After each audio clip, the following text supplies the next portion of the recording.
नमस्कार।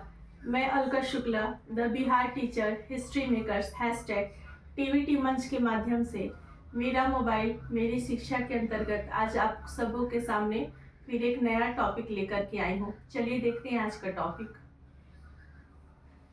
कोशिश कर रहा हूँ कि मैं अपना ये जबड़ा पकड़ के ऊपर वाले जबड़े को हिलाऊं, लेकिन वो हिल नहीं रहा है। क्या तुम कोशिश कर सकती हो?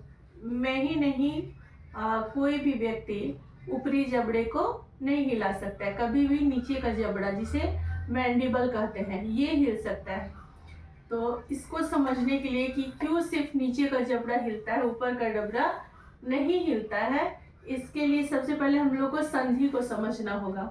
संधि यानी जोड़, जोड़ या संधि। देखो, शरीर के वे अंग ये जोड़ या संधि कहलाते हैं जहाँ पे मतलब घूमती है कोई भी ज्वाइंट। जैसे हमारे शरीर में जो भी गतिविधियां होती है, कोई भी गतिविधि, चाहे वो केहूनी का हाथ का मुड़ना, गर्दन का मुड़ना, या फिर जैसे जबड़ी को लेना ऊपर नीचे, ये सभी जो होते हैं, ये अगर संधियां हमारे शरीर में नहीं हो, ज्वाइंट नहीं हो, क्योंकि हमारा पूरा शरीर कंकाल तंत्र का बना होता है, सारा शरीर हड्डी का बना होता है। जैसे समझो कि किसी भी मकान को बनाने के लिए सबसे पहले क्या करते हैं, छड़ को बांधते हैं ना। जब तक छड़ को पूरा नहीं बांधेंगे तब तक क्या होगा, मकान मजबूत नहीं हो पाएगा। वैसे ही हमारे पूरे शरीर को एक आकार देने के लिए क्या होता है, हड्डियों का होना। और जगह जगह पे अब एक लगातार हड्डी तो हो नहीं सकता है। मान लो ये हाथ को मैं इस लिए बांध दूं, पूरा टाइट कर दूं, तो ये हाथ मुड़ेगा नहीं, मुड़ेगा। तो इसके लिए क्या हो, ज्वाइंट बनाया गया, जैसे हाथ का ज्वाइंट। उसी तरह ये जो होता है, इसमें संधि। अब संधि तुम बोलोगे कि जोड़, तो जोड़ भी होता है दो तरह का। एक हो गया जो जोड़ मुड़ सकता है, जिसे तुम चारों तरफ मोड़ सकती हो। जैसे कलाई है, कलाई का क्या हुआ, चारों तरफ से आगे पीछे ऊपर नीचे चारों तरफ मुड़ गया। हमारा बाह भी क्या हुआ, ऊपर नीचे चारों तरफ मुड़ गया। तो इसको क्या कहेंगे, इसे कहेंगे चल संधि, यानी जो चारों तरफ से मुड़ रहा है या चल रहा है। और अचल संधि जैसे ऊपरी जबड़ा, जैसे तुमने कहा ना कि नीचे का जबड़ा ऐसे खाते में चबाते में ऐसे हिलता है, या बात करते में हिलता है, ऐसे ऐसे कैसे हिल रहा है, लेकिन ऊपरी जबड़ा नहीं हिलता है, तो इसे क्या कहेंगे, अचल संधि। तो संधियां कितनी तरह की होती है, दो तरह की। एक होता है चल, जैसे चल संधि में क्या हो गया, गर्दन भी आ गया, और फिर क्या हो गया, कलाई आ गई, बाह आ गई, पैर आ गए। तो जो भी क्या करता है, गति करता है, गति या गमन करता है, वो सारे संधियां जो सहायक होती है वो क्या कहलाता है, चल संधि। लेकिन ये ऊपरी जबड़ा है, ये गति नहीं कर रहा है, तो इसे क्या करेंगे, अचल संधि।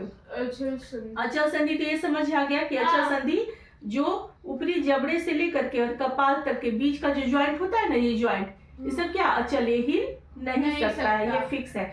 जैसे हमारा जो खोपड़ी है, ये सर है, तो ये सर जो है, तो ये सर, जैसे हमारा शरीर तो पूरा शरीर दिख रहा है ना, तो ये क्या है, ये फ्रंटल यानी ये आगे का भाग हुआ, ये पैराइटल यानी सबसे ऊपरी भाग हुआ, ठीक है। फिर ये जो भी बगल का भाग हुआ, इधर और इधर, ये बगल का क्या हो गया, टेम्पोरल कहते हैं, इसे टेम्पोरल कहते हैं। और पीछे का जो होता है वो ऑसिपिटल है। और पूरा जो मस्तिष्क है, बनावट है, इसको क्या चीज ढके हुए है, क्रेनियम। ये जो ऊपरी सबसे कड़ी हड्डी, ये क्या हो कहलाती है, क्रेनियम कहलाती है। और इसी के भीतर हमारा ब्रेन, मस्तिष्क सुरक्षित रहता है। कभी भी एक्सीडेंट या दुर्घटना हो, आगे का फ्रंटल या ओसिपिटल या पेराइटल ये क्षतिग्रस्त हो जाते हैं, क्रोनियम पे बहुत आघात पड़ता है, लेकिन ये कभी ही मतलब बहुत मजबूत, ये बचाता है। मेन ये है हड्डी। तो ये क्या है, ये सब अचल है, ये अचल कहलाएंगे। ये मतलब चल नहीं सकते, मूव नहीं कर सकते, गति नहीं कर सकते, गमन नहीं कर सकते। अब सुनो, ये अचल हो गया। अब चल संधि, तो चलो आज हम चल संधि को भी बताते हैं दिखा करके। सबसे पहला तुम्हारा चल संधि हो गया, ये तुम्हारी क्या है, कंधा, कंधा, और ये क्या हो गया, बाह। तो यहाँ कंधा और बाह, इसलिए मैंने आज हाफ स्लीप पहना है सिर्फ तुम्हें बताने के लिए। कंधा और ये बाह, इसके बीच में कंधे का जो हड्डी होता है बिल्कुल सेम ऐसे कटोरी के जैसे, ये हुआ यहाँ पे हड्डी। और इसकी बनावट होती है जैसे बॉल्स, इसे कंदुक खलिका संधि, कंदुक खलिका संधि, और इंग्लिश में से बॉल और सॉकेट जॉइंट करते हैं।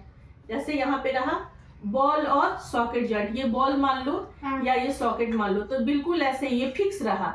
अभी देखो बॉल को चारों तरफ से ऐसे हिला रहे हैं, हिल जा रहा है आराम से, आगे पीछे ऊपर नीचे हिल रहा है ना। तो ऐसे ही समझो कि ये हमारी यहाँ पे बाजू है, ठीक है, ये कंधा तुम्हारा हो गया, कंधा, और ये मेरा बाह चारों ओर से हिल रहा है। तो इसे क्या बोलेंगे? कंदुक खलिका संधि, यानी बॉल सॉकेट ज्वाइंट। ये इस गतिविधि से आ गया। थोड़ा सा इसे नीचे उतो, तो यहाँ पे जो तुम्हारी जो ये क्या हो गया, कीहुनी हो गया, इसे तुम हिलाओगे तो ऐसे सिर्फ एक दिशा में मुड़ेगी, ठीक है। नीचे चाहोगे मुड़ना तो नहीं मुड़ेगी, टूट जाएगी। इसे क्या बोलते हैं? कब्जा संधि। जैसे मकान बनता है, ये लकड़ी दरवाजे में कब्जा देखते हो, इधर से पूरा ये मुड़ गया, ठीक है, ये पूरा ऐसे मुड़ गया, ठीक है, लेकिन वहीं पे चाहोगे कि इसे पीछे करके मुड़ना तो ये नहीं मुड़ेगा। ठीक ऐसे ही हमारे टखने में भी होता है, घुटने में भी हमारे पैर जो होते हैं वो क्या होते हैं, ऐसे पीछे की तरफ ऐसे मुड़ जाते हैं, लेकिन इसको पलटना चाहो तो ये उल्टा मुड़ सकते हैं, नहीं सीधे हो जाएंगे, झुक जाएंगे, लेकिन मुड़ेंगे नहीं तो टूट जाएंगे। तो इसे बोलेंगे कब्जा संधि या फिर हिंज पॉइंट, ठीक है। तो ये हो गया। उसके बाद से तुम्हारा